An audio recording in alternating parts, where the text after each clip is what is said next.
خذی الیک بجذع النخلۃ، اور ہلا لے اپنی طرف کھجور کے تنے کو، کھجور کے تنے کو ہلاؤ. تساقط گرائے گی علیک تیرے اوپر رطبا جنیا، تر و تازہ کھجوریں چنی ہوئی. سوال یہ پیدا ہوتا ہے کہ چشمہ تو جاری کر دیا تھا اللہ تعالیٰ نے خود، تو کھجوریں کیوں نہیں پلیٹ میں رکھ کے دیں؟ وہ بھی فرشتہ لے آتا ٹرے سجا کے کہ یہ کھا لیں.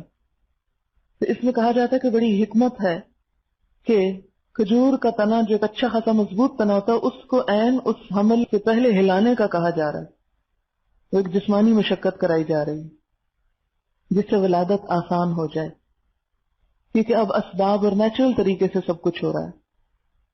اور پھر کھجوروں سے تواضع اس وقت، اس میں بھی بڑی حکمت ہے. تحقیقات سے یہ بات ثابت ہوئی ہے کہ کھجور کے اندر ایسے غذا ہے کہ جس سے ایسے سیکریشنز ہوتی ہیں جسم میں کہ جو ولادت کے مرحلے کو آسان کرتی ہیں.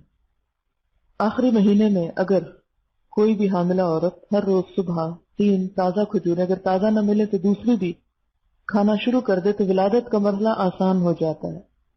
بہت سے لوگوں نے آزمایا، اور جیسے پہلے آپریشن کے بعد دوسری دفعہ نارمل ڈیلیوری ہوئی اس نسخے کی وجہ سے. تو اس وقت جبکہ ڈیلیوری کا ٹائم تھا، کھجور کا درخت کھلا کر کھجوریں کھانے کو کہا گیا.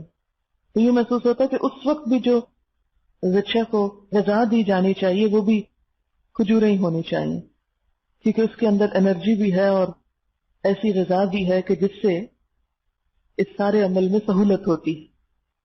اور رطب کہتے ہیں تازہ کھجور کو، فریش ڈیٹس، اور ویسے بھی اوپر سے گر رہی تھیں اس وقت. اور جنیا چنی ہوئی، پکٹ، تازہ. فکلی یعنی ظاہر ہے کہ جب درخت چلتا تو پکی ہوئی چیز اترتی ہے نا، کچی نہیں اترتی آسانی.